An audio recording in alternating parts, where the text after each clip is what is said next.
जन्म के साथ ही पूरा हिमालय, जो राजा हिमांचल का क्षेत्र है, पूरा का पूरा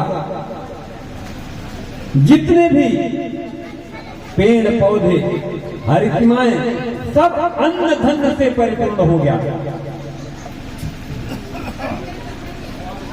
उसकी सुंदरता अद्वितीय। अब इतने में गुरुदेव नारद जी का पदार्पण होता है। अब जहां पर इतना आनंद है, माता मैनावती और पिता हिमांचल अपनी पुत्री को गुरुदेव नारद जी के चरणों में डाल देते हैं। गुरुदेव देखने के बाद अब तो खुद ही विस्मित हो जाते हैं, आनंद में आ जाते हैं, क्योंकि वो कौन है वो जानते हैं। लेकिन जानते माता पिता होते हैं, उनके घर में कोई भी आ जाए वो उनके लिए बच्चा ही रहेगा। मां मैनावती और पिता बच्ची के भाग्य के बारे में पूछते हैं कि जरा हाथ देकर के बच्ची का भाग्य बताइए कैसा है। 66 नंबर तो है कि आगे गुरुदेव भगवान ने मां पार्वती का गुण और उनकी माता को बताया है। अगर जो केवल इस मंत्र, इसे है तो चौपाई लेकिन मंत्र है, यदि केवल हम इसका भी नित्य प्रतिपाठ करते रहे तो हमारे घर में धन धान्य की कोई कमी नहीं रहेगी।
माता पिता को गुणों के बारे में जब पूछा है तो गुरुदेव भगवान ने नारद जी ने उनके बारे में जो लक्षण बताई है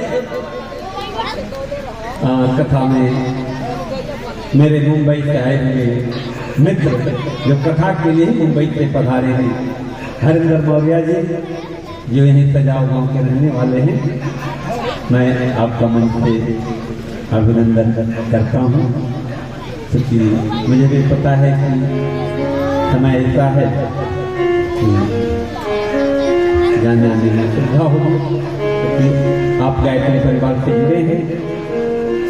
मैं व्यवस्थापक मंडल की तरफ से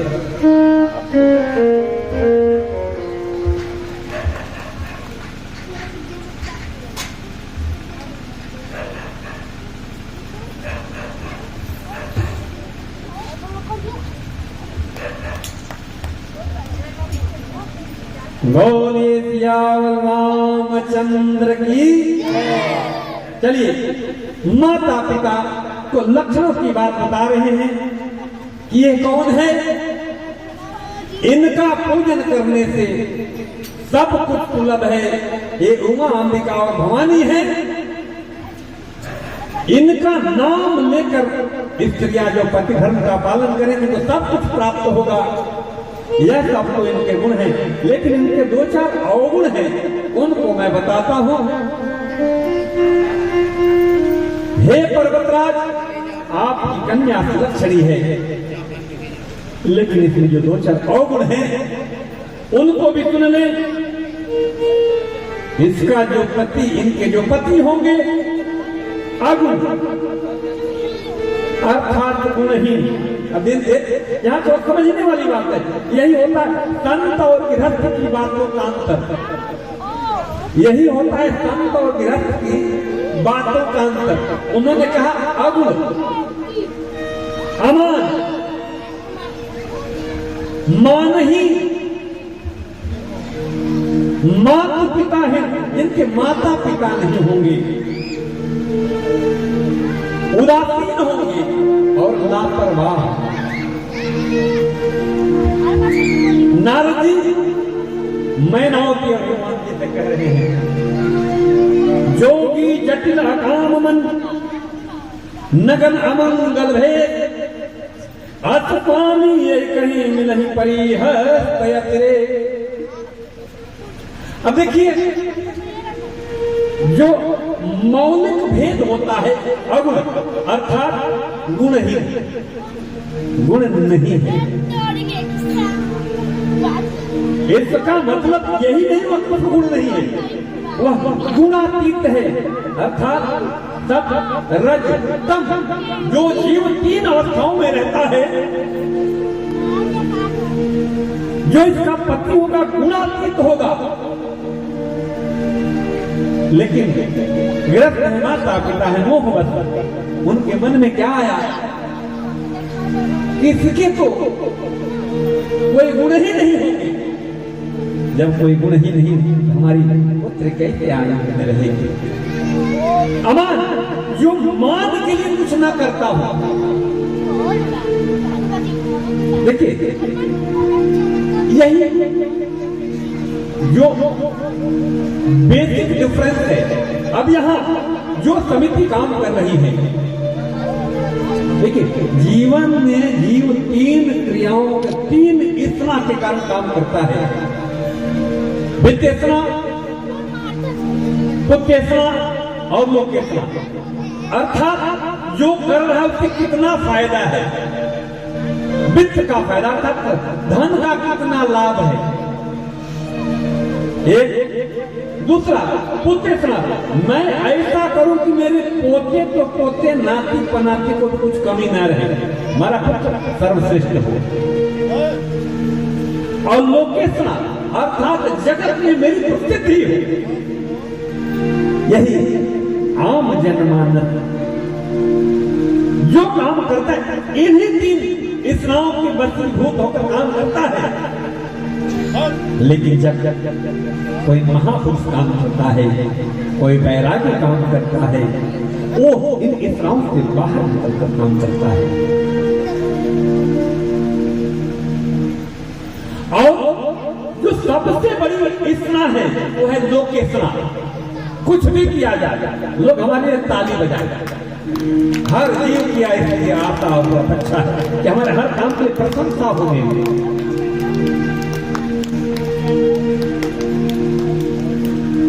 अब जहां तक जीव इन भावनाओं में है, जो भी कर्म करेगा वह अंततः उसको दुख में ही परिवर्तित परिणाम मिलेगा। अब लोग इतना से वशीभूत होकर के क्या किया जाए, अब उसको मान चाहिए, लेकिन ये क्या करें, इनका पति अमानी होगा, उसको मान की आवश्यकता नहीं होगी, वह लोग कहां से बाहर होगा।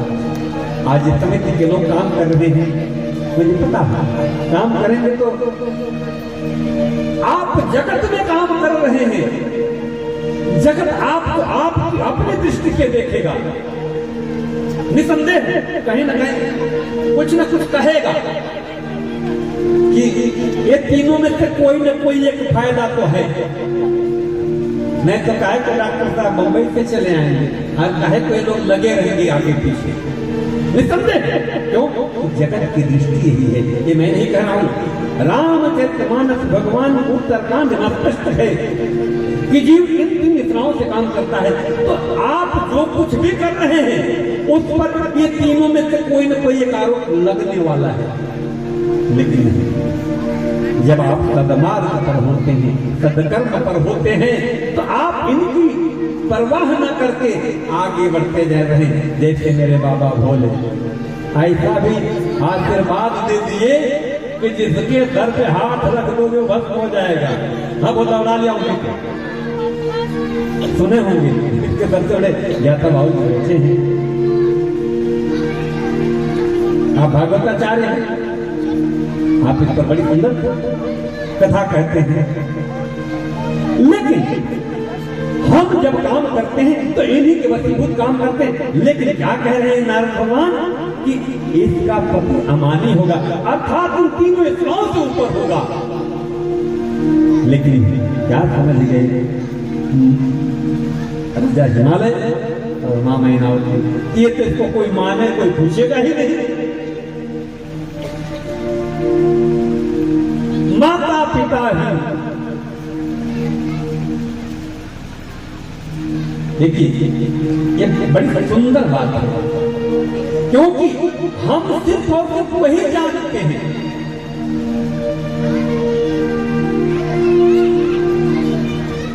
कि माता पिता से बच्चे पैदा होते हैं।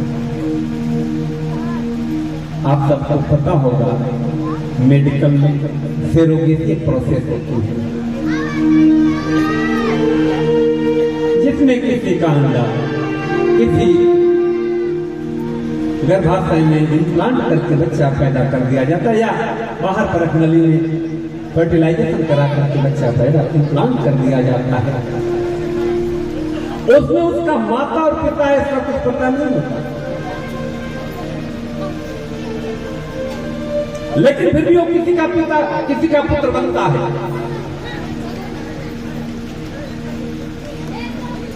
एक बहुत बड़े अभिनेता ने क्या बच्चा लिया है, शायद आप सब जानते होंगे, या बहुत सारे लोग ऐसा करते हैं जिनको पुत्र की कामना है और व्यवस्थागत रूप से, दैहिक और शारीरिक रूप से पुत्र पैदा करने में असमर्थ, तो वैसे बच्चा पैदा करते हैं।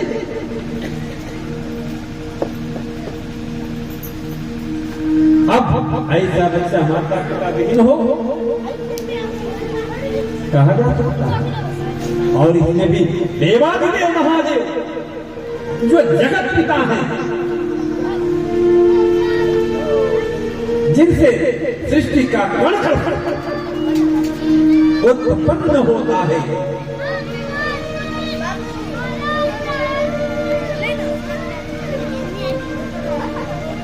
इसलिए वो परम पिता है। अब गृहस्थ तो सोचता है कि भाई मेरे तो बच्चा कैसा, अब यही मां सोच रही है। इस तरह से जब मान की अपेक्षा नहीं, कोई इतना नहीं, तो आदमी मत रहेगा, उसको क्या पड़ी है? जगत के झंझटों से मुक्त, जब जगत की झंझटों से मुक्त है वही मुक्त है। अष्टावक्र गीता बड़ी क्लियर करके इस पर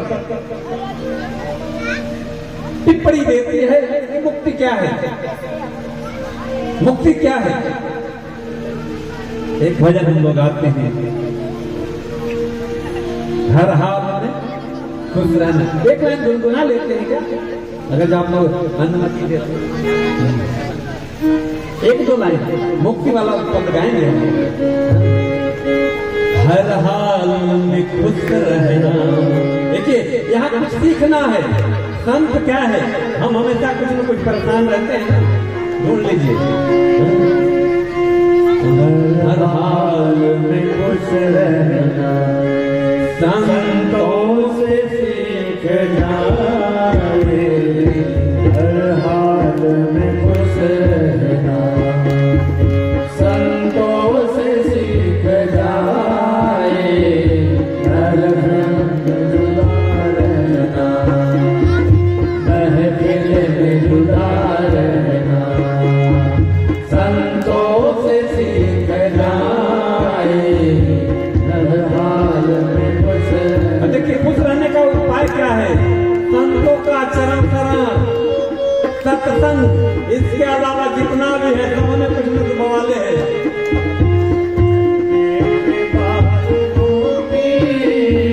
सब लोग बताते हैं मरने के बाद मुक्ति, सब लोग बताते हैं मरने के बाद मुक्ति, सब लोग बताते हैं मरने के बाद मुक्ति, सब लोग बताते हैं। जीते जी जीते जी मुक्त रहना, संतों से सीख जाए। जीते जी मुक्त रहना, संतों से सीख जाए। दिल से जुदा रहना, जग से भाग जाना, सब लोग बताते हैं। झंझट से भाग जाना, सब लोग बताते हैं। झंझट से भाग जाना, सब लोग बताते हैं। झंझट से भाग जाना, सब लोग बताते हैं। झंझट से बच के रहना, झंझट से बच के रहना, संतों से सीख जाए। झंझट से बच के रहना, संतों से सीख जाए। मरने के जुदा रहना। देखिए दुख आए तो हंसते हैं, दुख आता है तो रोते हैं, यही संसार का नियम है। लेकिन संत के साथ ये बात नहीं लागू होती। दुख में हंसना रोना है काम कायरों का। दुख में हंसना रोना है काम कायरों का। दुख में हंसना रोना है काम कायरों का। दुख में हंसना रोना है काम कायरों का। दोनों में खुश रहना, दोनों में खुश रहना, संतों से सीख जाए। दोनों में खुश रहना, संतों से सीख जाए। महफिल में जुदा रहना, संतों से सीख जाए। अगर जो धन मिल गया थोड़ा आनंद है, धन चला गया थोड़ा दुख है ना, यही संसार का नियम है। लेकिन संत किसके जिगर होता है? दुनिया के लोग दौलत खाकर के मुस्कुराते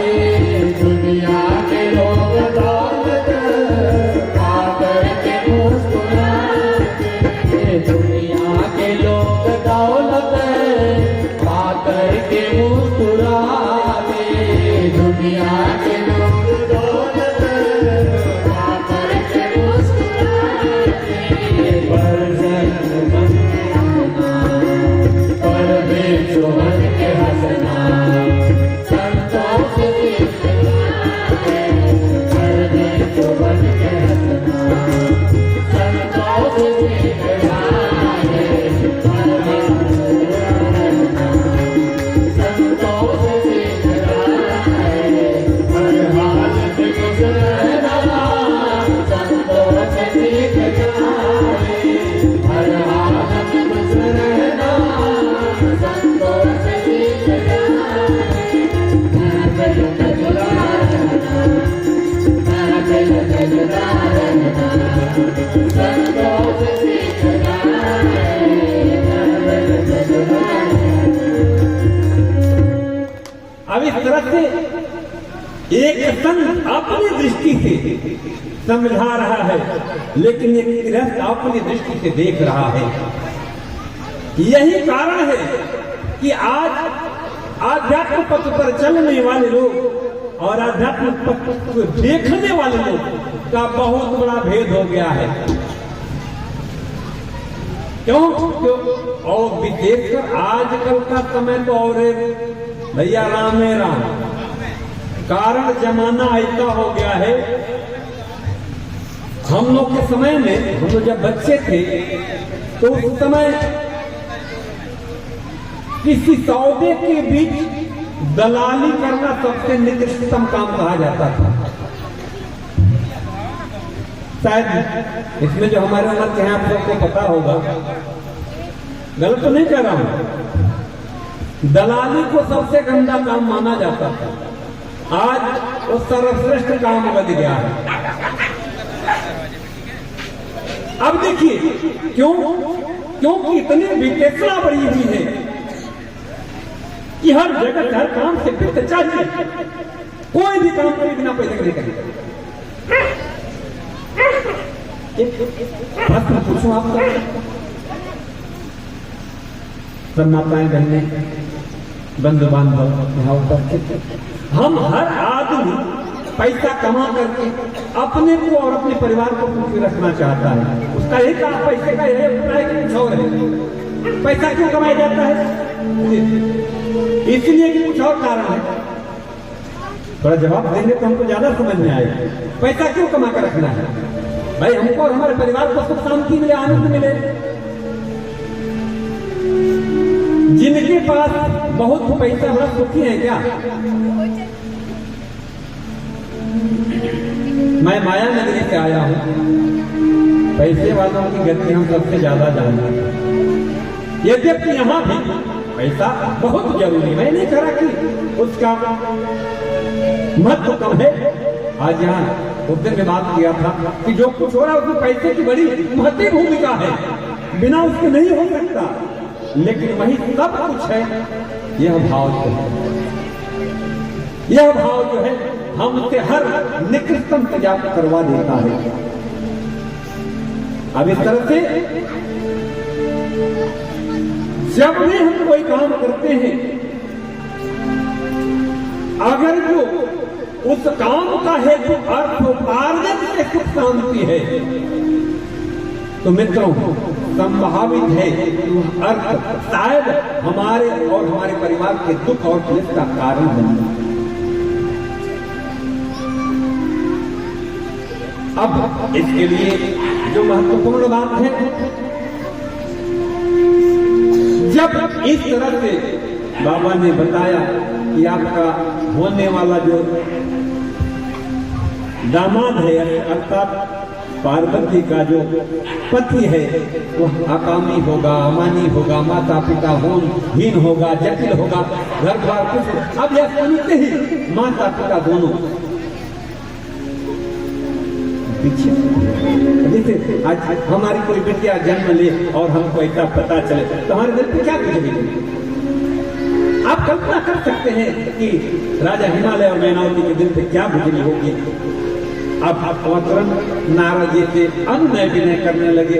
तो जैसे आजकल होता, पंडित जी से कोई पतरा दिखाया गया और पंडित जी अगर भाई ने बता दिए भाई बैसाख की एकम के लगन ना बा और हमारे दोस्त के आगे हमारा टाइम ही ना बा, तो लोग क्या कहें, अरे पंडित जी कुछ ले देते आगे पीछे काम हो जाएगा क्या।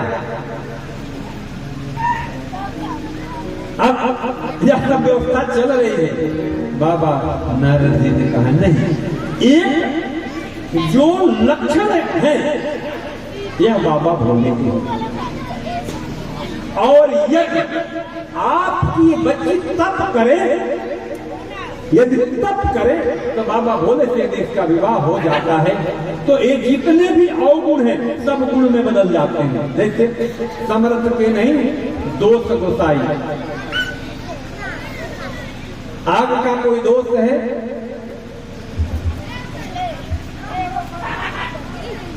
गंगा का कोई दोष है, समर्थमान है, उसमें कुछ भी कर ले पवित्र है, आग में कुछ भी डालिए स्वाहा। ऐसे जो समर्थमान है इसमें कोई दोष, ये जितने अवगुण दिख रहे हैं यदि बाबा भोले थे सब गुण जो है अवगुण जो है गुण में परिवर्तित हो जाएंगे। और इस तरह से माता को संदेशा देते हैं कि जाइए अपनी पुत्री को समझाइए। अब जैसे ही माता पहुंची, मेरी माँ भगवती पराम्बा जगदम्बिका पार्वती जाकर, माँ मैंने सपने में आज सपना देखा, एक ब्राह्मण आया और वह मुझे तपस्या करके बोला। माँ पार्वती के मन में बड़ा भार है कि मैं अपनी समोधी बालिका को किस तरह से तपस्या के लिए कहूँ, लेकिन जैसे ये बात सुनी माँ का दिल थोड़ा सा हल्का हुआ, लेकिन फिर भी बच्ची तो बच्ची होती है, इतनी कोमल बच्ची को कौन माता पिता तपस्या के लिए भेज सकते हैं। लेकिन फिर भी जैसे हम आज अपने बच्चे के कल्याण के लिए माताएं छोटे छोटे कोमल बच्चों को कोटा भेज देती हैं, दिल्ली भेज देती हैं, प्रयाग भेज देती हैं, क्यों कि बच्चे का भविष्य समझ जाएगा। इसी तरह से माँ पार्वती को माँ मैनावती और भगवान ने तप के लिए अनुमति दे दी। अब माँ चल दी तप करने के लिए, बड़ी ही इतना घोर तप किया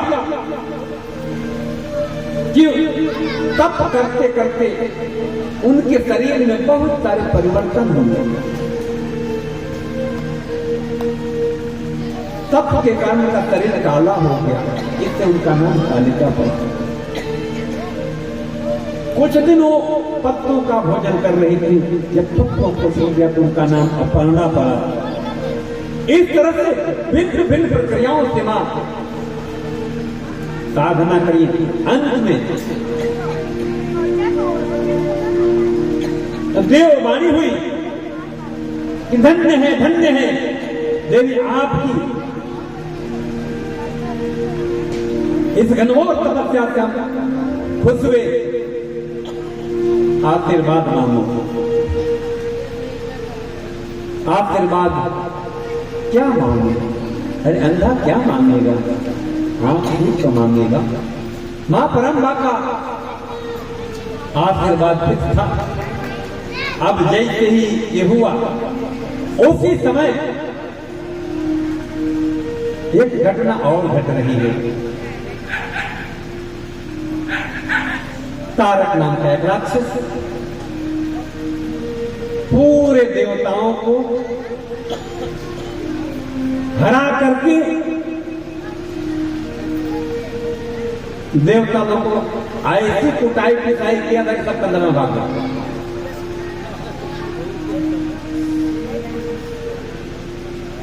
अब सब लोग गए ब्रह्मा जी के पास, इसका क्या उपाय है? ब्रह्मा जी बोले तो उपाय क्या है? लेकिन मां पार्वती जैसे ही तपस्या करके आगे बढ़ी, आकाशवाणी हुई। उस समय सप्त ऋषि बाबा के पास आते हैं। ये देवता लोग जब पहुंचे ब्रह्मा जी के पास। तो ब्रह्मा जी ने बोला कहीं देखिए इसका कोई उपाय हमारे पास नहीं है, एक ही उपाय है कि यदि प्रभु देवादिदेव महादेव के शुक्र से जो पुत्र पैदा हो, यदि वह संग्राम करे तो उस पुत्र से राक्षस मारा जाएगा। अब देवता तो चले बाबा के पास। उसी समय सप्तऋषि आते, सप्तऋषि जाकर के मां भगवती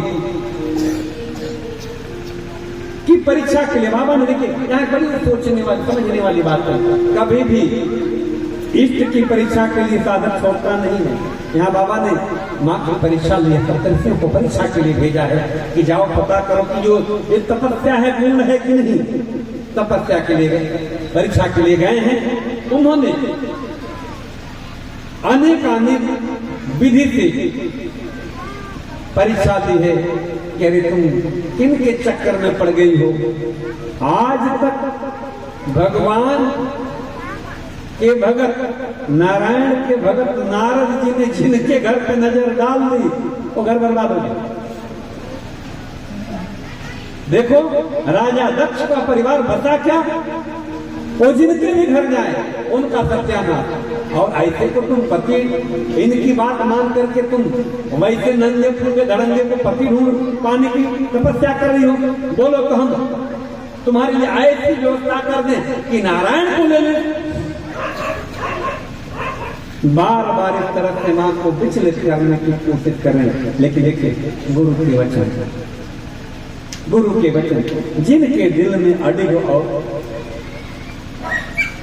स्थिर हो जाए उनके लिए कोई प्रलोभन काम नहीं करता।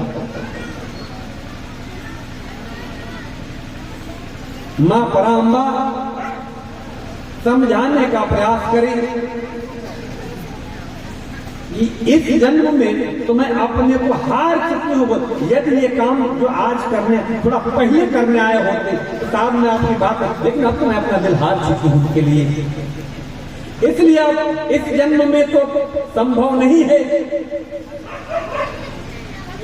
और यदि आप लोगों को विवाह की तनहीद पड़ी है तो दुनिया में बहुत बर बदू पड़े वहीं जाएगा हमारा गला छोड़िए। अर्थात गुरु के वचन पर इतना विश्वास कि गुरु ने जो कह दिया वह करिए, करने का परिणाम है। मैं अगर जो कुछ हूं मैं अपनी बात बताऊं, अनुभूति बताऊं कि यदि मैं कुछ कर पा रहा हूं तो सिर्फ और सिर्फ गुरु के वचन की पालना कर पा रहा हूं।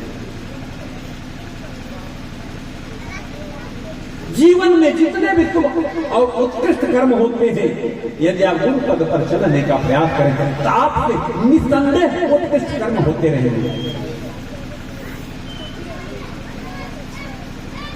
अंत में देवता लोगों को मां अपने पास से विदा करते हैं। अब इसी समय भगवान राम भगवान शंकर के पास आते हैं। हे प्रभु मेरा एक आदेश है, शादी करने। देखिए भगवान राम क्या कर रहे हैं, प्रगटे राम कृतज्ञ कृपाला रूपशील निज तेज विशाला बहु प्रकार तुम करे करा सहारा तुम बिनु व्रत को निर्वाहा बहु विधि राम शिवहि समझाया पार्वती कर जन्म सुनावा अस पुनीत गिरिजा के करनी बेस्तर सहित कृपा निधि भरनी। अब बिनती मम सुनौ जो मम पर निज नेहु जाई विवाह तैर रही ये हम और मांगे देव। भगवान शंकर सामने प्रकट होकर के कह रहे हैं कि यदि आप मुझ पर बहुत स्नेह करते हैं तो मैं आपसे वचन मांगता हूं कि आप जाकर के तैर दें। अर्थात पार्वती से तैल मतलब तैल की पुत्री हिमवान की पुत्री से आप विवाह करिए। यहाँ बात उल्टे है, बेटिया बेटी का पिता बेटे के यहाँ जाता है कि बेटा खुद जाता है। भगवान ने कैसा आदेश दिया कि आप जाइए, यह बड़ी सुंदर और समझने वाली बात है। गृहस्थ जीवन का यह मंत्र है। हमारे सनातन में तो ऐसा था कि भाई अगर जो उपयुक्त कन्या है तो वर की तरफ से संदेशा जाते थे। ये मैं नहीं करा, रामचरित मानस में लिखा हुआ। अब इस तरह से जब बात आई, मेरे प्रभु ने कहा कि हालांकि अतशिव यद्यपि उचित यत्नाहि नाथ वचन पुनि मेट न जाए, सिर धरयायत करिए तुम्हारा परम धर्म यह नाथ हमारा। यह उचित तो नहीं है, क्योंकि एक बार करके तो भुगत चुका हूं।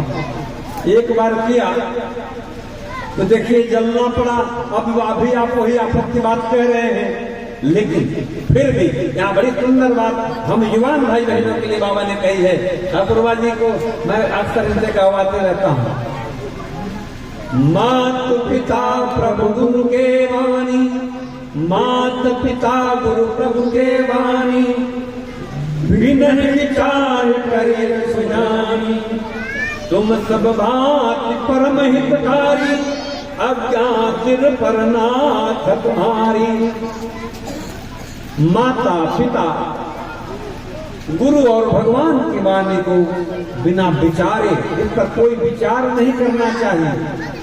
आजकल हमारे युवा भाई बहन लोग के जो माता पिता कुछ कहें तो क्या कहते हैं, अरे ये लोग को क्या पता है, लोग पुराने ख्यालात के हैं। क्या कहते हैं, they are the old fashion now. बोलो अंग्रेजी में बोलते हैं ओल्ड फैशन। अरे और क्या बोलते हैं, मॉडर्न क्या बोलते हैं, जरा बोलिए तो। मॉडर्न। अरे आप तो हमको कई बार सुना है कि क्या है, कूल। हाँ, आजकल कूल रहने का फैशन चल गया है। बाप बेचारा दिन भर रगड़ के पैसा लाए, अब बेटा जाके आराम से पब में बैठ के कूल बैठा है ना। इसी को कूल बोलते हैं ना, किसको बोलते हैं। युवाओं के लिए संदेश है, मेरे बाबा भोले ने कहा है, मात पिता गुरु प्रभु के वाणी, बिन विचार करिए सुख जानी। माता पिता गुरु प्रभु, अब बोले प्रभु कहा तुम्हारे जितने भी शास्त्र हैं ये सब प्रभु की वाणी है। अब बोले तो किसी और ने लिखा, इसे लिखा वैसे, ठीक है। निसंदेह जितनी भी त्रुटियां हैं, जितने भी आगम हैं, जितने निगम हैं, अप्रत्यक्ष रूप से प्रभु की वाणी। इनको शुभ जान करके हमको अपने जीवन में उतारना चाहिए। अब इस तरह से प्रभु तैयार होते हैं, तभी आकर के देवता लोग, अरे सप्त ऋषि लोग बताते हैं कि नहीं, परीक्षा में पास हो गई। कौन? पार्वती। ये सुनते ही मेरे बाबा ऐसा अभिभूत हो तो समाधि में चले गए। अब तारकासुर ने उधर उत्पात किया था, पकड़ के देवता लोग को रगड़ दिया था। तब बाबा ब्रह्मा के पास गए। अब ब्रह्मा जी के पास जब पहुंचे तो ब्रह्मा जी बोले, भैया समस्या एक है कि वो तो समाधि में चले गए हैं। एक बार गए तो 87,000 वर्ष के बाद लौटे थे। कब? जब मां सती सीता का रूप पकड़ी थी। अब तो भाई खुशी की समाधि है, क्यों कि उनको लगा कि मां पार्वती जो है योग्य है। ये तो खुशी की समाधि, दुख वाली अगर जो भाई ने 87,000, लेकिन नहीं, ऐसा नहीं है, तो 87,000 वर्ष हो जाएगा। फिर तो आफत है। हुआ कि फिर आगे उपाय क्या है? तो बोले कि भाई ये कहीं उपाय कैसे भी करके उनकी समाधि को भंग किया जाए। समाधि भंग करने के लिए उपाय क्या किया जाए? लगी नजर घुमाए जाने, कोई नहीं दिख रहा है। तभी हुआ कि भाई ये काम कामदेव कर सकते हैं। कामदेव को बुलाया गया। कामदेव बोले भैया हलाल करने के लिए मैं ही बचा हूं। अरे आप जानते हैं उनके सामने जो चला गया वो बचेगा नहीं, वो साफी होने वाला है, हम ही बचे हैं। बोले प्रभु आप ही एक ऐसे हैं जो देवताओं का कल्याण कर सकते हैं। बोले कि चलिए अगर जो ऐसी इच्छा है कि मेरे शरीर छोड़ देने से, मेरे अगर जो प्राणांत हो जाने से पूरे देवलोक का कल्याण होता है तो इसके लिए तैयार हूं। और इस तरफ से कामदेव जाते हैं और जाकर के बहुभात अपनी लीला रचते हैं। कामदेव की लीला आप जानते हैं, इसके बारे में मुझे आपको बहुत ज्यादा बताने की जरूरत नहीं। जैसे ही उन्होंने लीला फैलाई पूरा ब्रह्मांड काममय हो गया। योगी यति पेड़ वृक्ष लताएं सब कामातुर हो गए। जल थल समुद्र नदी सब कामातुर हो गए। किसी को कुछ दिख नहीं रहा है। कामना का वेग, काम वासना का उद्वेग इतना बढ़ गया कि उसका वर्णन नहीं किया जा सकता। अंत में इस पूरी घटना का बाबा पर कोई प्रभाव नहीं पड़ा। फिर अंत में थक करके कामदेव आम्रपल्लव के बीच जाकर के 5 अनुसंधान करके मारते हैं बाबा भोले के हृदय में। और देखते ही लगता है बाबा की समाधि खुलती है। अब जानते हैं बाबा की समाधि खुली, जो आगे पड़ा गया काम भक्त होने वाला है। बाबा 2-4 नजर दौड़ा रहे, कहीं कोई ऊपर नीचे दाएं बाएं चारों तरफ दिख रहे, कोई नहीं दिखा। इतने में सर्वपल्लव वृक्ष के पत्तों के बीच कामदेव दिखा। बाबा की नजर पड़ते कामदेव भस्म हो गया और एक तरफ से बाबा की समाधि थी और कामदेव भस्म हो गया। कामदेव के भस्म होने का जैसे ही समाचार बाबा की समाधि, देवता लोग को देखे, लोग बड़े समझदार होते हैं। जो समझदार लोग होते हैं ना, किसी का हित करके भी आनंद मना लेते हैं। आजकल होता है हमारा लाभ होता है कि मरिए जाता काबिल लगता है। ज्यादा से ज्यादा आदमी डॉक्टरों पे लगता है, मैं उसी जात से आता हूँ, इसलिए मुझे इसका अनुभव ज्यादा है। हुआ यूं, अब ये बात जब रति को पता चली, कामदेव की पत्नी रोती बिलखती पहुंची कहां? बाबा के पास। देवता लोग खुद चढ़ा कर भेजे, जाओ जाओ वहां भोले भंडारी हैं, तुम जाओ तो तुमको जरूर कुछ न कुछ आशीर्वाद मिलेगा। पहुंची है वहां रति। रति के पहुंचते ही बाबा ने पूछा, आप कौन? बिलख रही है। सौभाग्यवती भाव। बोले सौभाग्यवती क्या हो? आपने तो हमारे पति को खत्म कर दिया है, कौन सा सौभाग्य? लेकिन बाबा आपने आशीर्वाद दे दिया है, इसका क्या? बोले ठीक है चलो कोई बात नहीं, तुम्हारा पति है हर जीव में अनंत रूप में विराजमान होगा, अर्थात हर जीव में कामदेव बिना स्वरूप के विराजमान होगा। और इस तरह से हर जीव में कामना और कामदेव विराजमान होते हैं। बाबा बोले आशीर्वाद है। अब माँ रति बोली, अच्छा ये तो ठीक है, लेकिन इससे मुझे क्या फायदा? बड़ी सुंदर बात कही बाबा। देखिए अब तो कोई संभावना ही नहीं है।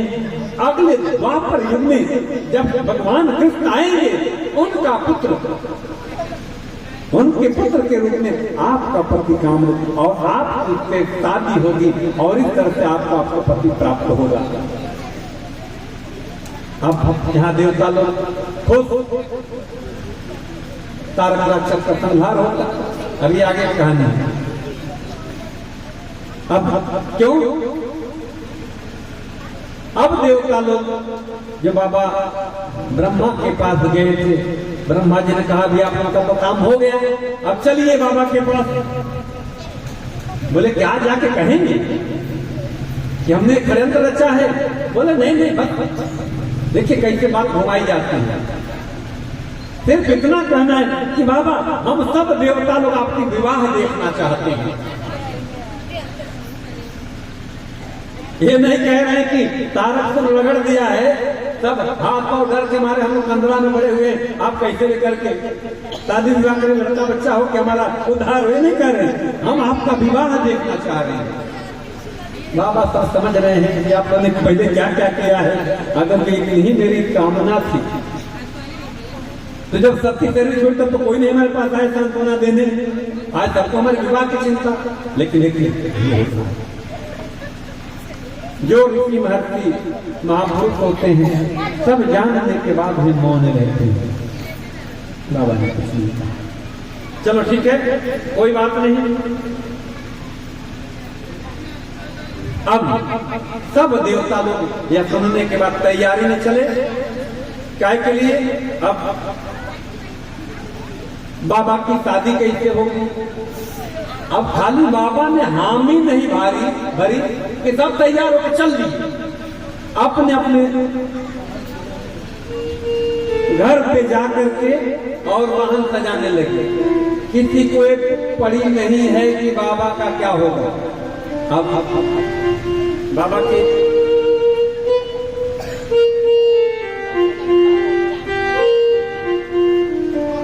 बाबा के बारात के लिए इसका पूरा विवरण अगर आप पढ़ना चाहेंगे तो बालकांड की 91 नंबर जो दोहा है उसके आगे बाबा की बारात की तैयारी हो रही है। अब देवता लोग अपना तो तैयारी कर रहे हैं, बाबा को किसी की नहीं पड़ी है। अब बाबा अकेले पड़े हैं। दिन बीतने लगा लेकिन किसी को इनकी चिंता ही नहीं है। लगे संवार न सकल सुर वाहन विविध विमान, होई सगुन मंगल सुबद करहिया पसरागन। अब आगे जा सकते हैं। शिव ही शंभो करहि सिंगारा, शिव ही शंभो करहि सिंगारा, जगम कोटहि मोर समारा, जगम कोटहि मोर समारा, कुंडल गगन पहिरे डाला, कुंडल गगन पहिरे डाला, तन विभूति पट केवल छाया, तन विभूति पट केवल छाया, सहसल लातर दरसिल गंगा, सहसल दीन ऊपर बीज भुजंगा, गरलय कंठौरा नरसिंह माला, हरि शिव वेश कृपा धाम कृपाला, करके सोलरो जमरो विराजा, चाले बसाह चढ़ी बाजहि बाजा, देखिए शिव ही प्रिय मुस्काई, बालय लायक दुल्हन दिन जगनाई, विष्णु आदि सुर भ्राता, चढ़ी चढ़ी पाना चले बराता, सूर समाज सब भांति अनोखा, नाही बरात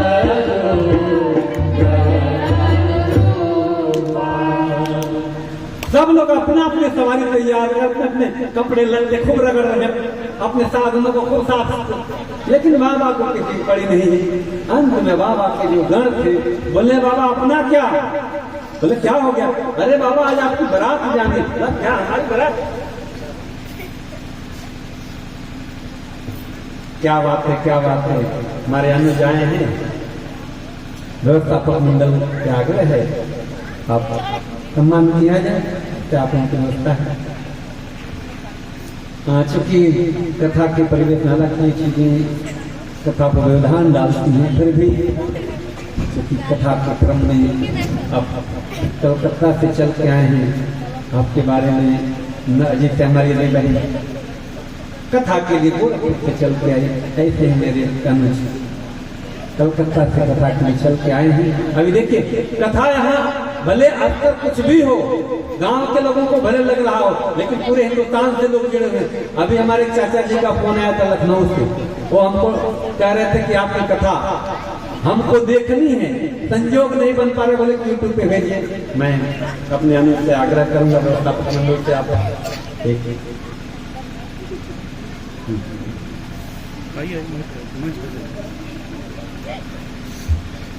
देखिए, आप बाहर के लोगों से आता अपेक्षा है, क्योंकि गांव का जानते हैं आर्थिक स्थिति, गांव के गृहस्थ लोग कैसे संभालेंगे। हम बाहर के लोगों का धर्म है कि गांव के लिए जो कर्ज है उसको भरा जाए।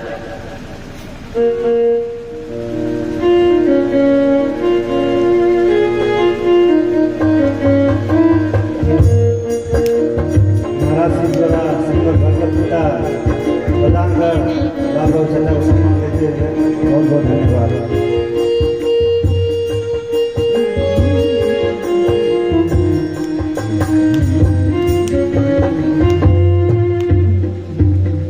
बोलिए सियावर रामचंद्र की जय। अब इसी के साथ बाबा के जो गण हैं पूछ रहे हैं कि बाबा अपनी क्या होगी, तब तो तैयार होकर चल दिए। बाबा बोले क्या? तो बोले कि अरे बारात है अपनी जा रही है। बोले अच्छा ठीक है तो चलेगी, कोई बात नहीं, हम चल देंगे। बोले बाबा सब दुल्हा सज कमर के जाते, हम ऐसे ही कैसे चलेंगे? बोले तो हमारे पास तो कुछ ये नहीं है। बोले कि इसे मांग लिया जाए। बोले ये गलती मत करना। देखिए हम गृहस्थों के लिए सबसे बड़ा मंत्र है, शादी ब्याह में कर्जा मांग के खेत बाड़ी बांधे घर के इधर से उधर करके हम ब्याह करते हैं। बाबा ने हमको सीख दिया कि भाई ब्याह में किसी से कुछ लीजिए मत, जो है उतने चल दीजिए। बोले तो फिर ऐसे कैसे चलेंगे? बोले कि ठीक है, जो आपने जैसे बिना कुछ लिए, बिना कर्ज लिए, बिना किसी से उधार लिए, बिना किसी से कोई साधन लिए सजा सकते हैं तो सजाइए। बोले अब कैसे होगा भाई, ऐसा कौन सा मंत्र है? तो शिव ही, अब यहाँ शिव के जो गण हैं वो संवारने लगे। अब बाबा के पास है क्या? अरे भाई उनके पास सांप गोजर है, मुंड माला है, बाघंबर है, भस्म है, उसके अलावा तो कुछ है ही नहीं। अब रुका भैया तन रुका, बाबा कितना जितना मरतला ये भगाओ था बरात बिना कम हुए के। अरे दुल्हा कितना जितना ले बेटा। अब हुआ यूं, देखिए यही होता है कथा का क्रम। जब अपनी टीम जमी होती है ना तो उसको आगे का पता है क्या करना है। अब हुआ यूं कि दुल्हा सज रहा है, कैसे? जटा मुकुट मोर पर। अच्छा ये थोड़ा सा मुझे अब समझाओ कि आप इसका उत्तर बेचाऊं। ओके, मोर कल जलन हो, कपड़ा पजाम लगाओ जला जन लगे क्या आंखें ठपा जले, मोर बोलते हैं ना, सुशीला मोर बोलते हैं ना। अब बाबा के लिए मोर के पास तो कुछ है ही नहीं है, तो क्या किए गण? पतले पतले जितने नाग थे बाबा के पास सबको इकट्ठा किए और उनका मुंडिया ऊपर कर दिए और उनकी गटैया पर के नीचे बांध दिए। उनके पूरे पूंछ लटक रही है और वही ला करके ऊपर कवर कर। अब वो फन ऊपर बनाए हुए और पूरी लग नीचे लटक रही है। अब बाबा का मोर बन गया। अब बताइए जरा कल्पना करें कितना सुंदर मोर बनाया हो, ऊपर से नाग दिख रहा है और नीचे फिर नाग के शरीर लटक रहे हैं। और कान, अब भाई देख रहे हैं कि कान में डालने के लिए क्या है, तो इसमें भी कान के अनुसार पतले पतले सांपों को लेकर लटका दिए। कुंडल क्या करें? कुंडल भाई बाजूबंद बनाते हैं, बाजू बंद नागों के वक्त भैया, अरे बाप रे बाप, देखिए कितना सुंदर सजावट हो रही है।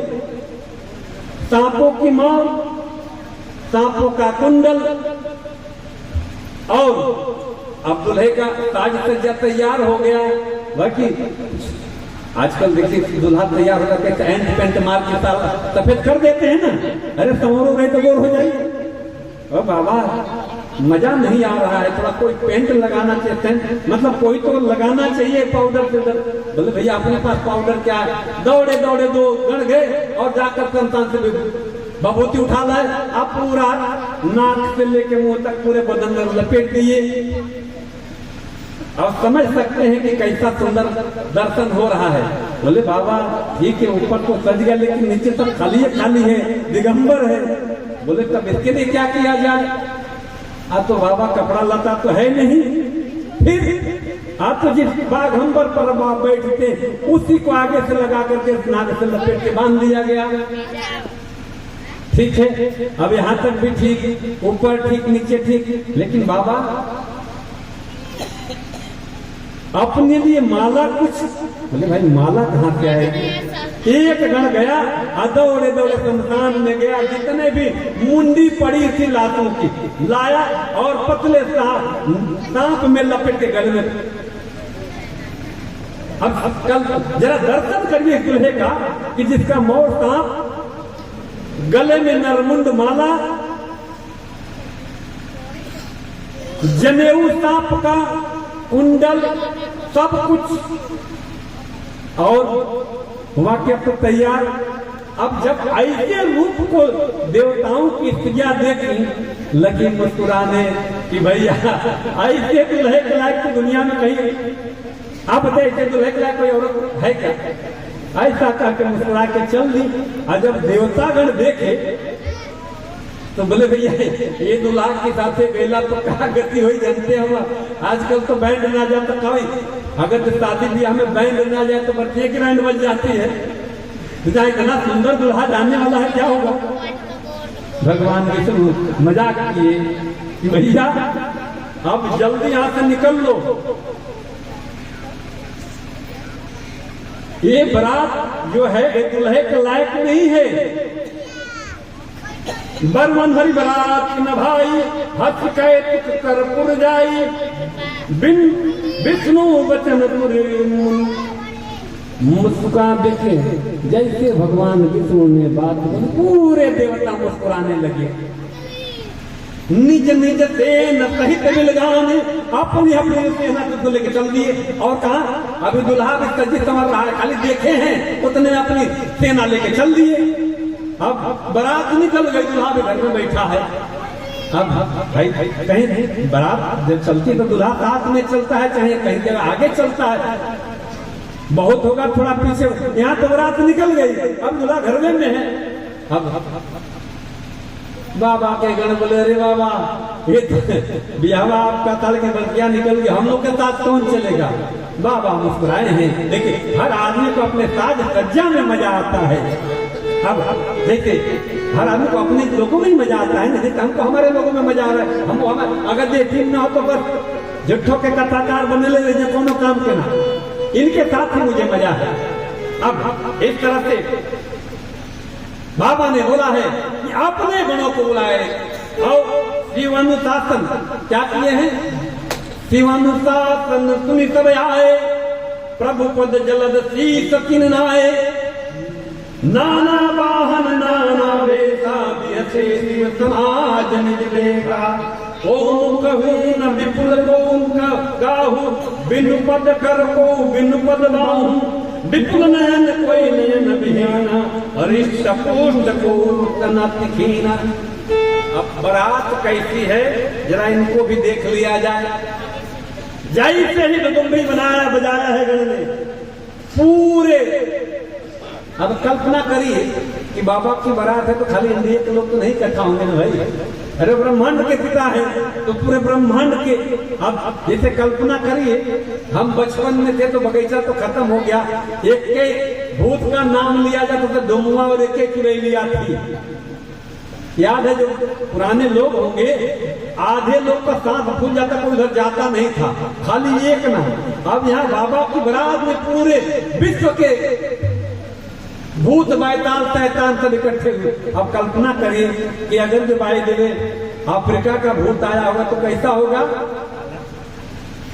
भाई, काला कलूटा, और उसने किसी को हाथ नहीं पाँव नहीं। अगर जैसा ही भूत कोई ब्रिटेन से आया होगा कैसा होगा, खाली कल्पना कर सकते हैं। इस तरह से बाबा के बारात, और बाराती कैसे हैं, किसी के कोई मुख ही नहीं तो किसी के बहुत सारे मुंह हैं, कोई बहुत मोटा है तो कोई एकदम खीन है, किसी के बहुत पैर है तो किसी के को पैर नहीं। इस तरह से अद्भुत बारात की इकट्ठा हो गए बाबा के। अब यहाँ से बारात चलेगी, अब बारात चलेगी भाई।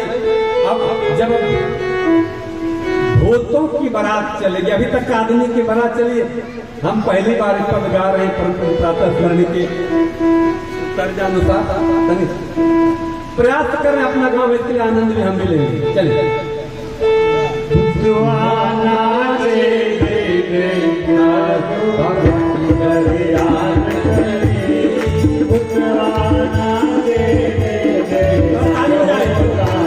बाबा की बलियान चली, दस दूना दस बनी बराता, दस दूना दस बनी बराता, बहुत करित होई मत जाता, बहुत करित होई मत जाता, यहाँ हिमाचल रही ठिकाना, यहाँ हिमाचल रहे विधाना, अतीत क्षेत्र नहीं जाई बखाना, अतीत क्षेत्र नहीं जाई बखाना, उठवाना जय जय जय सर्वोत्तान, बाबा की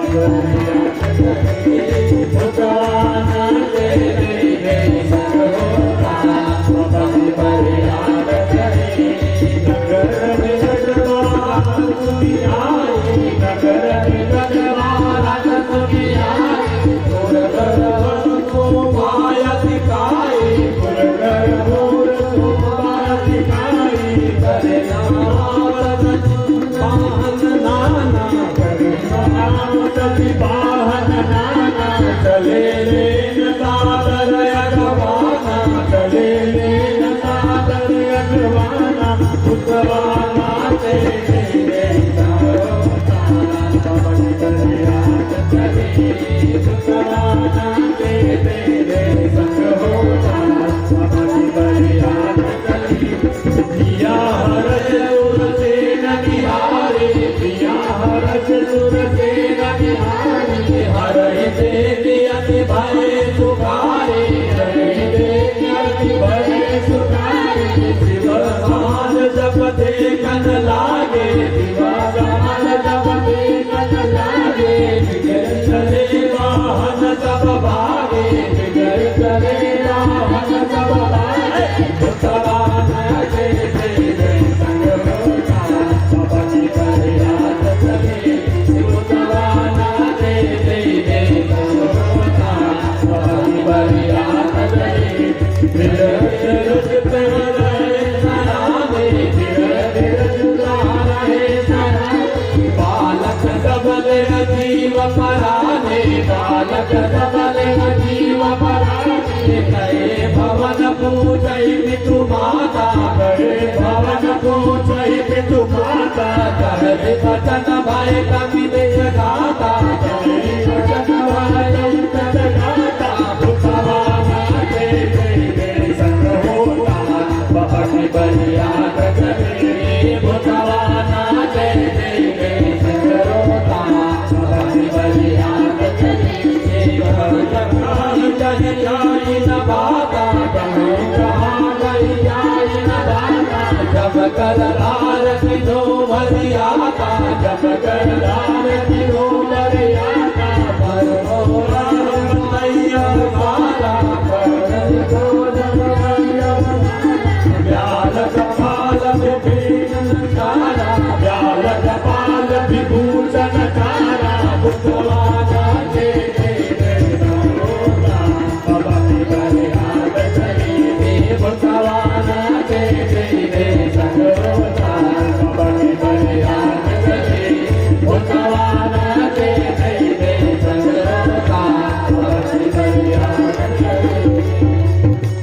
इस तरह से भूत बैताल ताल के। अब बताइए भूत नाचेंगे ऐसे तो कैसे लगेगा भैया? अगर जो ऐसी खाली कल्पना हम दर्शन करें कि ऐसा है कि जिसके मुँह नहीं है, ऐसा है जिसके बहुत सारे, अब ऐसी बारात जैसे ही ये बारात भगवान विष्णु हरि ने देखा लगे मुस्कुराने। जितने देवता लोग थे बोले जल्दी आगे निकलो, इधर दिखना मत, क्योंकि आगे क्या होगा राम जाने। बारात तो आगे निकल गई। अब जैसे ही ये बारात पहुंची है, देवता समाज लोग वहां आगमन करने वाले आए हिमालय के यहाँ से, हनुमान के यहाँ से। अब इतने सुंदर सुंदर देवताओं को देख रहे, उनको लगा क्या सुंदर बारात आई है, ऐसी सुंदर बारात हमने आज तक देखी नहीं। खूब बढ़िया से जलपान पानी नमकीन खिला रहे हैं, फल फ्रूट का अलगे सलाद चल रहा है। अब क्या दिव्य स्वागत का कहा जाए। अब इतने में स्वागत करते करते आगे भगवान विष्णु को देखे, बोले लगता यही दुल्हवा है। बोले दुल्हवा एक, भगवान विष्णु बोला नहीं मैं दुल्हा नहीं, दुल्हा तो अभी पीछे है। अब लोगों को लगा कि अगर बराती इतना सुंदर तो दुल्हा कितना सुंदर। अब लोग पीछे करके अभी बहुत पीछे दुल्हा है। इतने में जो पानी पिला रहा है ऊपर से, ऊपर देखा थे एक बड़का भूत दिखा उसको। अब नीचे पानी गिरा रहा है, ऊपर देख रहा है पानी नीचे गिर रहा है, शरबत नीचे गिर रहा, ऊपर देखा अरे मुंह खुला का खुला। बोले क्या ऊपर देखो पानी नहीं? बोले ऊपर तो देखो जितने थे सब, अरे बापे भूत। उतने में किसी की नजर आगे गई, देखे अरे इतना दुल्हा, बच्चे जितने थे सब जान लेके भगे अपने घर में। कैसे भी जान बची तो लाखे पाए। जो समझदार तो देखिए अगवानी में दो चार समझदार लोग भी जाते हैं ना, जो समझदार थे तो धीरज धर के चलो मरिया जी जो होगा देखा जाएगा। वो तो वहां ठहरे, बच्चे जान लेके अपने अपने घरों में भगे। और घर में जा करके अंदर से दरवाजा बंद करके खिड़की खिड़की लगा दी। माताएं पूछी क्या हो गया? बोले अरे चुप रहो, जान बचे तो लाखों पाए। बोले क्या वो बारात कैसी? बोले छोड़ो बारात, ये बारात नहीं तो जम की बारात है। बोले कैसे कैसे? अरे जो इस बारात को देख कर जिंदा रह जाए समझो परम सौभाग्यशाली है, उधर जाना मत। माताएं बोले ऐसी कैसी बारात है?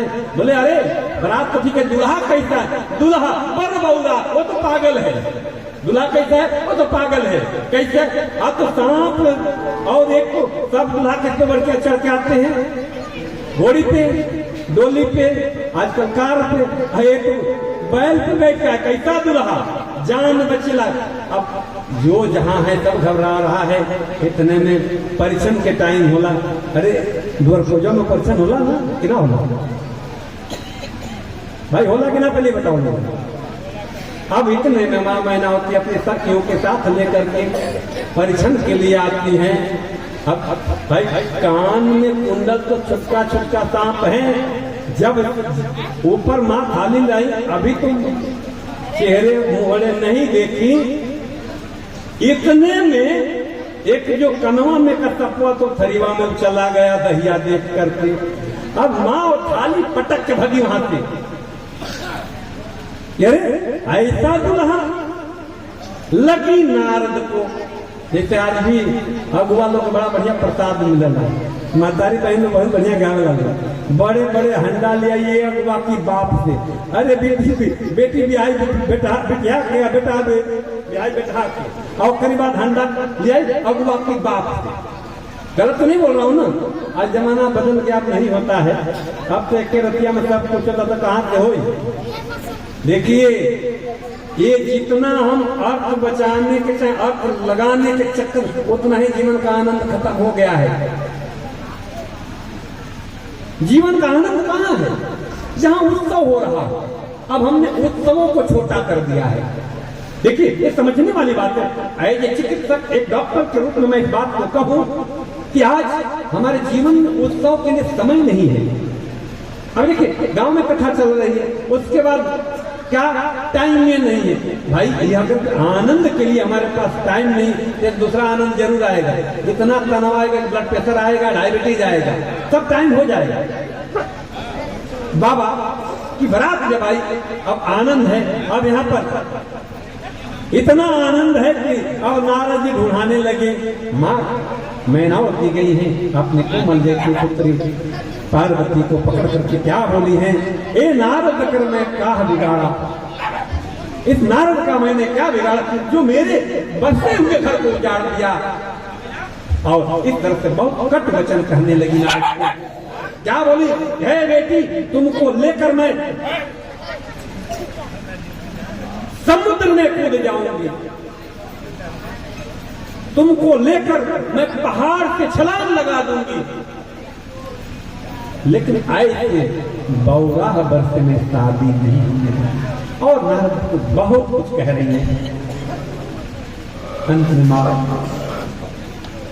समझ गई, एक माता की पीड़ा को मेरी जगदम्बिका माँ भवानी समझ करके माँ को बहुत हाथ समझाती है। माँ मेरे नसीब में जो लिखा है इसको कैसे कोई बदल सकता है, इसलिए आप क्यों इस तरह से कहकर के अपनी जबान खराब कर रही हैं। तो माँ तो अंदर से आनंदित हो रही है कि कौन है। इस तरह से इतने में अब ढूंढते ढूंढते नारद बाबा को बुलाया गया कि अगुआ महाराज इधर आइए। नारद बाबा आए हैं और माँ पराम्बा जगदम्बिका पार्वती की पूर्व जन्मों की पूरे वृत्तांत को बताते हैं कि कैसे कैसे माँ का जन्म हुआ है, ये कौन है। और इस तरह से माँ किसी तरह से विवाह के लिए तैयार हुई है। अब आगे वेद रीति से जो शास्त्रोक्त विधि है उससे विवाह होता है। इस विवाह की पद्धति का जो सबसे सुंदर निरूपण है 100 नंबर दोहे के आगे। देखिए मैं सब दोहे क्यों बताते जा रहा हूं आपको, आप लोग थोड़ा जाए तो रामचरित मानस भगवान का पठन पाठन भी करें। क्योंकि होता क्या है, आज शास्त्र हमारे जीवन में क्यों नहीं उतर पाते हैं कि हम लोग केवल सुन लेते हैं। और एक बड़ी आफत हो गई है, सोशल मीडिया पर हम कुछ उल्टे पलटे ज्यादा सुनते रहते हैं। इसलिए अगर जो आप इन चीजों को थोड़ा सा ग्रंथों का पाठ करेंगे तो बहुत कुछ समझ में आएगा। मुनियानुशासन गणपति पूजे शंभु भगवान, को मुनि संशय करे जन पूरना जान। जब विवाह के विधि श्रुति गाई, अर्थात वेदों में जिस तरह से विवाह की वर्णन है, गाथा है, महामुनि तो सब महामुनि अर्थात ब्रह्मा जी ने सब कुछ ऐसे करवाया। इस तरह से माता पिता पाणी ग्रहण संस्कार करते हैं और हमारे बाबा भोले का माँ पार्वती अम्बा के साथ विवाह होता है। बोलिए माँ पार्वती बाबा भोले की जय। अब इस तरह से बाबा की शादी होती है। अब देखिए माँ मैनावती को बड़ा क्लेश होता है कि मैंने अपने दामाद के लिए क्या क्या सोचा, क्या क्या नहीं कर दिया। अंत में जाकर के कहते हैं, हे प्रभु माफ करिएगा, हमसे जो त्रुटि हुई, हमारी त्रुटि की सजा मेरी पुत्री को मत दीजिएगा। भगवान ने बहुत भाग बहुविधि साथ समझाई, गई गवनी भवन चरण सिरनाई, जननी माँ बोली तब लिन्ही, मैं उचंग सुंदर सिंगली। अब यहाँ पर एक सुंदर करे सदा शंकर पद पूजा, नारी धर्म पर पति से न दूजा, वचन कहत भरे लोचन भारी, बहुदाय कुमारी। देखिए यहाँ मैं थोड़ी सी सामाजिक बात कहूँ, ये बात थोड़ी मेरे लिए आज वर्तमान समाज में पीड़ादायक हो गई है। आजकल जब हम अपनी बेटी को विदा करते हैं तो हम क्या संस्कार देते हैं, क्या शिक्षा देते हैं। यहाँ माँ पार्वती को उनकी माँ करे सदा शंकर पद पूजा, अर्थात आप पति कौन है, भगवान शंकर। आप हमेशा इनकी चरणों की पूजा करना, यही नारी धर्म है, यही नारी का धर्म, दूसरा कोई धर्म नहीं है। यह कहते हुए मां के नैन से नीर गिरने लगा और अपनी पुत्री मां पार्वती को पकड़ करके वह भांति होने लगी हैं और बड़ी मार्मिक बात कही है। कतविद सृजी नारी जग माही, पराधीन तपने हो सुख नाहि। हे ब्रह्मा, आपने नारी को क्यों उत्पन्न किया? क्यों? पराधीन भक्त को स्वप्न में भी सुख नहीं मिलता। देखिए यही जीव का, देखिए यहाँ चिंतन है, बहुत बड़ा चिंतन है। यही जीव में और शिव में अंतर है। जीव ऐसा सोचता है कि नारी पराधीन है, लेकिन हमारे शास्त्र कहा कहते हैं, क्या कहते हैं? पूज्यन्ते यत्र नार्या रमन्ते तत्र देवता। हमारे शास्त्र क्या कह रहे हैं कि जहां माताओं बहनों की पूजा होती है वहां देवता निवास करते हैं। इस तरह से हमारी मां पार्वती बाबा के साथ चलती हैं और चल करके कैलाश में बाबा बहुविधि विलास करते हैं और समय काल के अनुसार हमारे आपके बड़े ज्येष्ठ पुत्र कार्तिकेय को खटानंदी कहते हैं, आप पैदा होते हैं। देखिए यहाँ उत्तर भारत में तो कार्तिकेय भगवान की इतनी जानकारी नहीं है, लेकिन जैसे हम आंध्रा में जाते हैं, ये मल्लिकार्जुन जो है ना, जो 12 ज्योतिर्लिंग, मल्लिकार्जुन आपका ही नाम है। मैं चली मुंबई से हम यात्रा में भी निकलते हैं कई बार, तो हम अक्सर करके मल्लिकार्जुन की यात्रा करते रहते हैं। तो जब उधर जाएंगे तो भगवान कार्तिकेय की बड़ी महत्ता है। जैसे पूरे हिंदुस्तान में पूरे सब जगह बाबा गणेश की महत्ता है, ऐसे उस परिक्षेत्र में कार्तिकेय भगवान की महत्ता है। जिनको सदन और एक तरह से तारकासुर का संहार होता है और तारकासुर के संहार के बाद देवताओं को अपना राज मिलता है। बोलिए कार्तिकेय भगवान की। इस तरह से यहाँ एक हमारे लिए जो अभी भी साय और तात्व के भेद में रहते हैं, उनके लिए बड़ी सुंदर चौपाई है। शिव पद कमल जिनहि रचनाहि, राम ही ने सपने हुन सुहाई। बिन छल विश्वनाथ पद नेहु, राम भगत कर लक्षण नेहु। राम भगत का सबसे बड़ा लक्षण क्या है? उनको भगवान शंकर के चरणों में प्रीति होनी चाहिए। जिनके मन में, जिनके मतलब मन में भगवान शंकर के चरणों में प्रीति नहीं है, वो जीव स्वप्न में भी भगवान राम को पसंद नहीं आता। और हम लोग अभी भी कहाँ पड़े हैं? शैव वाले हैं, वो शाक्त वाले हैं, बाबूजी वैष्णव वाले हैं, साधु संत इसमें ज्यादा परेशान है। इस तरह से बहुत देवता भी आनंद में आ गए। मेरी मां सीता, जो पराम्बा जगदम्बिका भवानी बाबा भोले के साथ आनंद में बैठी है।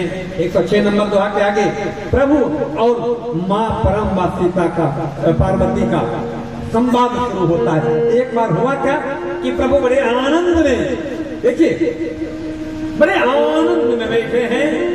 अब उस समय माँ जाती है और बैठे है सोगा कैसे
कीजिए।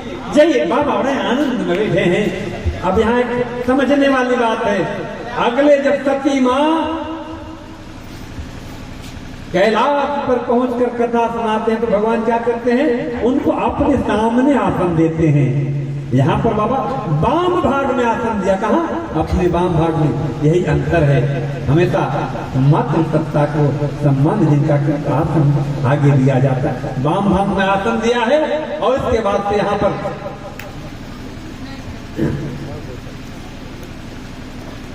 कथा के लिए जो प्रश्न पूछा है मां मेरी पार्वती ने, क्या पूछा है कि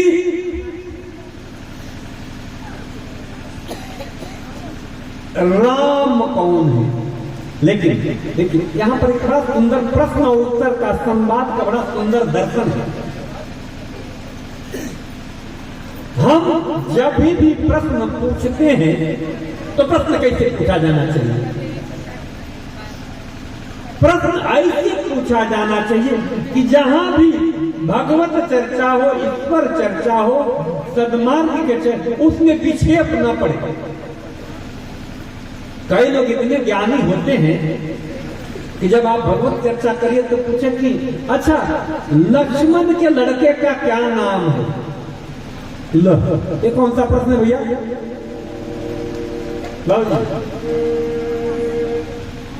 भरत के नाती का क्या नाम है? भाई जो कथाकार होगा कथवा बंद कर दे, अब जाकर लगेगा ढूंढने के लिए नाती पोता कौन है। अर्थात प्रश्न हमेशा सामयिक होना चाहिए, जिससे धर्म का संवाद बढ़ता रहे, धार्मिकता बढ़ती रहे। वो कहने उमा में अपना हाथ कि गाड़ी के आगे काट रख कुतर्क करना। भैया को मैं आज तो भैया कुछ चल रहा था ऐसा, मैं इसीलिए कुछ ज्यादा बोला नहीं। ज्यादा प्रश्नोत्तर जो होता है ना, ज्ञान मान जाएगा आएगा कान इसका चर्चा करेंगे। जहां बहुत ज्यादा प्रश्न होने लगे, मैं ज्ञानी लोगों से प्रार्थना करो कि मौन धारण कर लीजिए बाबू जी। जहां बहुत ज्यादा प्रश्न होने लगे समझिए कि वो श्रोता नहीं करौता है। श्रोता कौन है? जो सुने, सुने, माने, नहीं तो अनुमाने, नहीं माने तो अनुमान तो करे। श्रोता कौन है? जब आपने कहा उसमें कुछ न कुछ काट कर दूसरा प्रश्न लगा दिया, वो श्रोता है। तो जहां श्रोता खड़ा हो वहां संवाद नहीं करना चाहिए, हाथ जोड़ जाना चाहिए। विशेषकर धर्म पथ पर चलने वालों के लिए मैं आग्रह करूं कि जहां ऐसे लोग मिल जाए, ज्यादा धार्मिक बनने की कोशिश मत करिए। मैं वहां एक ही संवाद करता, भैया मैं डॉक्टर हूं, इंजेक्शन की बात करिए, दवाई की बात करिए, और मुझे रामचरित मानस भगवान में भी थोड़ा थोड़ा आता, कुछ आता जाता नहीं, मत बताइए। यहां पर जैसे ही मां ने प्रश्न पूछा है, प्रश्न 111 नंबर किया चौपाई के आगे बड़ी सुंदर, जब भी ऐसे प्रश्न किए जाएंगे, ये सब देखिए आप याद रखिए। मैं चौपाइयों का नाम इसलिए ले रहा हूं दोहों का कि आप थोड़ा जाइए, अध्ययन करिए। बिना अध्ययन के आएंगे तो हम आनंद लेंगे, कुछ चीजों की अनुभूति से वंचित रह जाएंगे। अब जैसे ही मां ने प्रश्न पूछा, अब मां ने यहां जो प्रश्न पूछा है वही प्रश्न जो बाबा भरद्वाज ऋषि ने किनको पूछा है? याज्ञवल्क्य जी को। वही प्रश्न यहाँ पर पूछा है, लेकिन यहाँ मां ने 12 प्रश्न पूछे हैं। अब इसका उत्तर देने के पहले बाबा ने कहा, कर प्रणाम राम महित त्रिपुरारी, भरत सुदासम गिरा उचारी, धन्य धन्य गिरि राजकुमारी, तुम समान नहीं कोई उपकारी। धन्य धन्य गिरि राजकुमारी, तुम समान नहीं कोई उपकारी। ये बस मैं क्यों इतना कह रहा हूं कि वह प्रश्न जिससे भगवत चर्चा शुरू हो जाए वह प्रश्नकर्ता धन्य होता है, क्योंकि प्रश्न का जो संवाद होता है वह बहुत जीवों के अंदर जो संशय होता है उसको समाप्त कर देता है। ये कथा ऐसा नहीं जहाँ कोई नई कथा तो है नहीं, यही राम की कथा है, पिछले साल भी हुई थी, आगे भी भगवान चाहेंगे तो वही तो राम है, वही तो रावण है, वही। लेकिन हर बार की कथा में आप देखेंगे ये कही बात नहीं कही जाएगी। यही है भगवत चर्चा। मैं कल चर्चा करके संवाद में बात कही थी, चाहे आपको भी अनुभव, एक आदमी आकर के अपने बारे में अगर 2 से 4 बार बोल दिया तो लगता है आदमी से मिलना ठीक नहीं है। लेकिन यहाँ इतनी बड़ी कथा है कि हम आनंद ही आनंद। अब राम कथा क्या है, चलिए एक भजन है ना राम कथा, नहीं आगे देखिए, हाँ एक बड़ी सुंदर भजन है, हम वक्त आने पर उसको गाएंगे। राम कथा है क्या, युवा कथा जो हमको निर्मल बना दे, हमको हमारे मन में जो मल है, देखिए दुख कहाँ है, दुख इसलिए कि हमारे मन में अनेक भांत मल पड़े हुए, मल अर्थात दोष पड़े हुए, इसलिए हमारे जीवन में वो दुख है। अब जैसे ही मां ने प्रश्न पूछा, उन्होंने कहा धन्य है राजकुमारी कि आपने प्रश्न क्यों पूछा, आप तो ये जानते हैं, लेकिन आपने जगत कल्याण के लिए प्रश्न पूछा है, इसलिए आप धन्य हैं। जैसे क्या कहा याज्ञवल्क्य जी ने, मैं जानता हूं हे भरद्वाज तुम तो इस कथा को जानते हो, लेकिन कथा तुम क्यों जगत कल्याण के लिए कहना चाह रहे हो, इसलिए जब भी कथा होती है इसका हेतु जगत कल्याण ही होता है।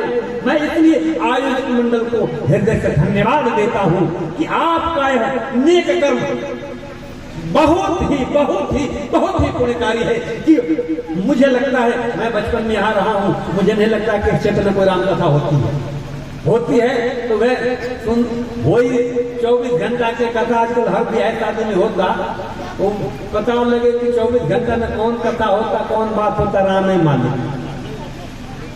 मैं कभी पीड़ा होती है, इधर भगवान के वियोग में राजा दशरथ बिलख रहे हैं, आए मरनहार दरबार धुन में गा रहे हैं चौपाई, ये क्या है, कम से कम समझा जाए कि हम क्या कर रहे हैं। देखा है कि नहीं, इधर भगवान रो रहे, भगवान के वियोग में पिताजी रो रहे और लहर दरबार फिल्मी धुन लगाए हुए हैं, इसीलिए उसका प्रभाव नहीं पड़ रहा है। वह कथा प्रवचन सत्संग कम, प्रदर्शन ज्यादा है। और ध्यान रखिएगा, प्रदर्शन और अपमान के भाव से किया हुआ पुण्य कर्म भी दक्ष को कैसे विपत्त परिणाम को प्राप्त करना पड़ा। ऐसे यदि कथा भी हम अगर प्रदर्शन के लिए करते हैं तो हमको भी उसके दुष्परिणाम को भुगतना पड़ता है। यही कारण है कि हो तो रहा है हर घर में, जहाँ शादी होती है मुझे पता है कि 24 घंटे होता ही है, लेकिन जो बहू बेटी आते हैं उसके ऊपर कितने राम का प्रभाव जानते हो जाते हुए पता है। माताओं बहनों से आग्रह करते करते मैं वहाँ सती प्रसंग में नहीं कर पाया, आगे माँ पार्वती की विदाई में जरूर, माँ सीता की विदाई में जरूर प्रसंग को उठाएंगे कि बेटी को क्या सीख लेना चाहिए। आजकल हम लोग पीढ़ी पकड़ा देते हैं, और ससुई का कहती हो का खैलू हो, अरे ऐसा बता नंदी का, ये गलत बात है। आप अगर ऐसा करती हैं तो आप अपने बेटे का घर बचा नहीं, बर्बाद कर रही हैं। आप दुनिया में छोड़िए, आप जब किस घर में गए थे तो आपने किस तरह से अपने को वहां संस्कार किया था, उस घर में अपने को स्टैब्लिश किया था, प्रतिस्थापित किया था। आप कल्पना कर लेना कि हमारी बेटी को हमारा दामाद इतना माने कि दुनिया का सब सब दे दे। चाहते हैं कि नहीं? पहले बताइए, चाहते हैं कि नहीं? आप चाहते हैं ना? हाँ, वही काम है जो बेटवा करता है तब भाई बेटवा भी अपनी पत्नी को सब सुख देने लगे तो माई लोग क्या कहने, अरे हमारे बेटवा तो हमारे सुनते ना बा, देखिए, न्याय करना सीखा जाए, क्षेत्र के साथ पात्र के साथ न्याय करना सीखा जाए। जब हम न्याय करेंगे तो जीवन में आनंद आएगा। चलिए, तो हम अब इस तरह से कथा में आगे बढ़े। अब मां ने जो प्रश्न पूछा है, प्रश्न बहुत सारे हैं, लेकिन भगवान के जन्म का क्या कारण है? जन्म के बहुत सारे कारण हैं। बाबा ने कहा है कि मैं 2-4 कारण जरूर आपको बताऊंगा। अब इसमें एक प्रसंग जो है बताते बताते क्या कहे कि एक बार नारद जी ने भगवान को श्राप दे दिया। अब जैसे ही ये प्रश्न मां पार्वती सुनी, मां पार्वती के कान में खड़े हुए, ऐसे कैसे? नारद तो भगवान श्री हरि के भगत हैं, ये कैसे श्राप दिए?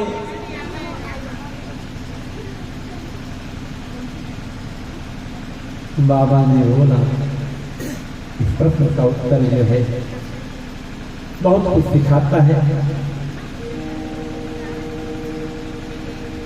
हुआ यो कि कथा इस तरह से है, एक बार नारद ऋषि मृत्यु लोक पर भ्रमण कर रहे थे। भ्रमण करते करते हिमालय में पहुंचे। हिमालय पर उस गुफा में पहुंचे जहां बाबा भोले ने तपस्या की।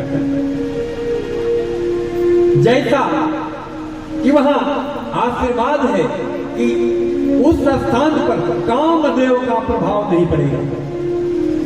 नारद जी गए, उनको सहजी समाधि लग गई। पुनः वहां पर कामदेव गए, उनका कोई प्रभाव नहीं पड़ा और न ही क्रोध आया। जब क्रोध नहीं आया तो राम कामदेव जाकर के नारद चरणों में गिर गए। प्रभु आप धन्य हैं, हमने बाबा भोले के साथ व्यवहार किया, लेकिन बाबा ने क्रोध करके हमें जला दिया। लेकिन आप तो कुछ नहीं, आप तो बड़े महान हैं। अब समझिएगा, यहाँ बात थोड़ी सी संत के बारे में कुछ कहने से पहले सोचना पड़ता है। बाबा एकदम गुप्पा हो गए, वाह अब मेरे जैसा कौन। हमने तो कामदेव पर विजय पा लिया और उससे ज्यादा हम क्रोध पर भी अपनी विजय पा लिए। कामदेव पर तो विजय पाए, मनोज न सावन, लेकिन क्रोध आ गया, यहाँ मुझे क्रोध भी नहीं आया। तो चलो अब इस जैसे कुछ ख्याति मिल जाए तो आदमी उसको बहुत बखान करता है। चलो इसको बताते हैं। गए अपने पिताजी ब्रह्मा जी के पास। ब्रह्मा जी बोले ठीक है, कोई बात नहीं। बहुत ज्यादा उसके प्रति उत्साह नहीं दिखाया। अब यहां से चले बाबा भोले के पास। बाबा भोले के पास गए।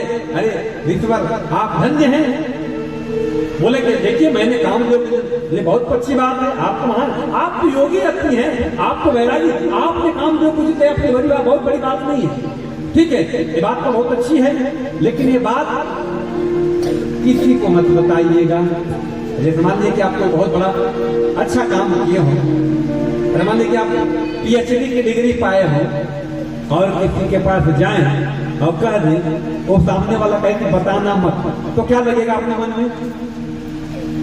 लगेगा नहीं, हमसे जल रहा है लगता है। और वो भी PhD होता, यहाँ कामदेव को तो भगवान शंकर ने भी हराया, अब ये भी हराया, तो बोले इनके बराबरी में मैं हूं क्या? इसलिए इनको जलन हो रही है, इसलिए कारण किसी को बता। भगवान ने कहा कि भाई और कहीं बता भले दीजिएगा, भगवान विष्णु को तो एकदम भूल के भी मत बताइएगा। बोले अच्छा। देखिए एक नियम है, जिनको कह दिया जाए ना कि ये बात उनको मत बताइएगा, और बता क्या जाकर उन्हीं को बताएगा। होता है कि नहीं? अगर तो किसी बात को फैलाना हो तो खाली इतना कह दीजिए, कानी में किसी से कहिएगा मत, अपने आप फैल जाएगा। अब इस तरह से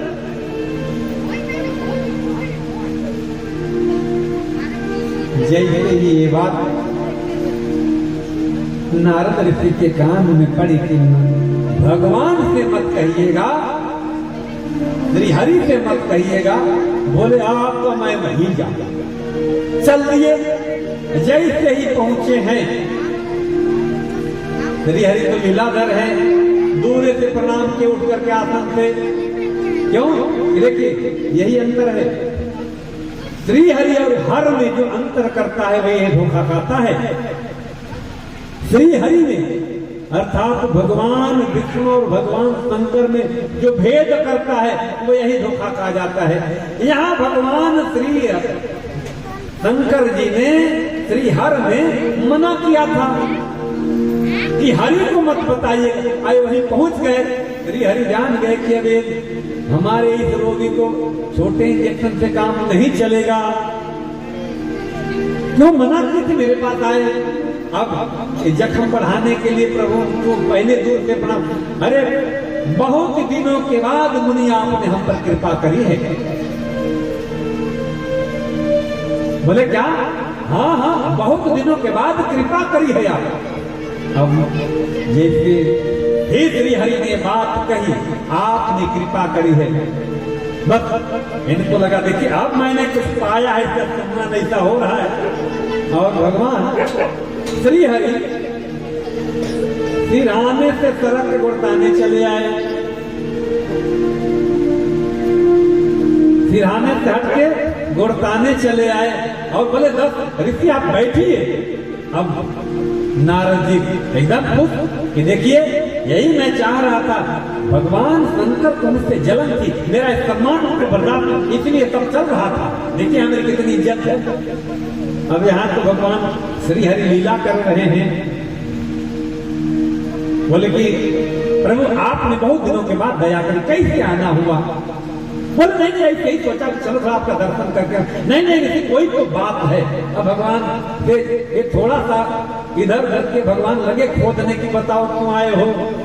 बोले नहीं कोई विशेष बात नहीं है, मैंने भी वही जीता बाबा भोले ने कामदेव को जीता, हमने भी कामदेव को जीत लिया। श्री हरि बोले अरे आप तो महान हैं, आपसे बड़ा कौन? बोले कोई बात नहीं, आप सब आपकी कृपा है। कई बार होता है जब हम अपने अहंकार को बहुत कहने लगते हैं, सामने वाले बोला कि भाई कोई बात नहीं, ये सब आप तो हम अपने अहंकार सब आपकी कृपा, ऐसा ही नारद जी ने बोला सब आपकी कृपा है। बोले कोई बात नहीं। जैसे ही वहां पे चले हैं भगवान समझ गए कि हमारे